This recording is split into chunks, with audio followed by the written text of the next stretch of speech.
What's up everyone and welcome back to Potato Monster's League of Legends Top 5 Plays. We apologize about the skipped episodes recently, but we'll do our best to stick to our normal schedule, and with that, I encourage everyone to submit your own replays for a chance to be featured and win yourself some RP. Also, we have some cool new things coming up in the future, so stay tuned.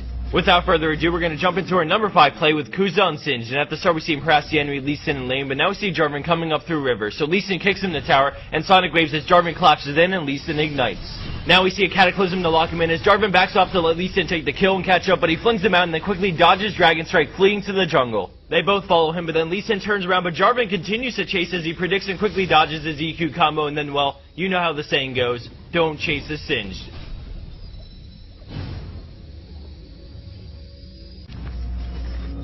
Coming in at our number 4 play, we have Kipso and Lissandra, and right off the bat we see the enemy Zed come in for a gank as she roots Talon and then uses Glacial Path to escape, but they pursue it, both ulting her for massive damage, but she uses Frozen Tome to negate Deathmark and make them back off. Seeing an opening, she cues him with a tower shot and then actually flashes in double ring of frosting and then ice shards into Zanya's, avoiding Rake as we see Annie with a flash stun, giving Lissandra the double kill after the complete outplay.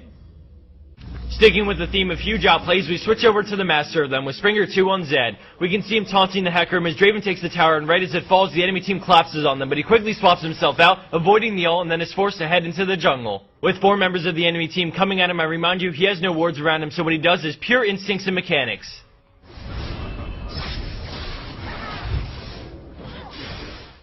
After crossing over mid lane, he escapes into the enemy jungle using Living Shadow to get into Dragon Pit and escape, but let's go back during that intense moment and take a look at what happened and what was going through his mind. Renekton dashes in and goes for the stun, but he ulted immediately, turning around to avoid the Fizz and Hecarim he saw earlier, but runs into the Thresh and instantly turns around to dodge the hook with a flash, and then swaps places with the Shadow from his ult into another Living Shadow swap over the wall to predict the play that he knew Thresh would go for.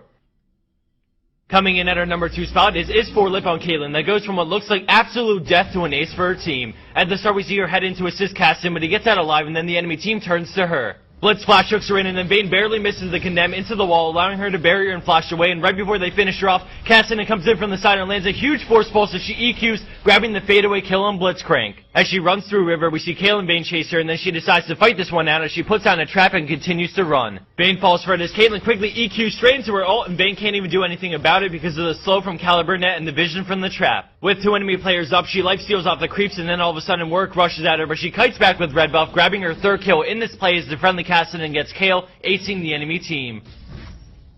And for our number 1 pro play for this week, we have Tupcha Gif on Orianna with a sick positional play. We start things off with the catch on the friendly Draven as she immediately shields him and then moves the ball into the center of everyone for the beautiful shockwave on 3.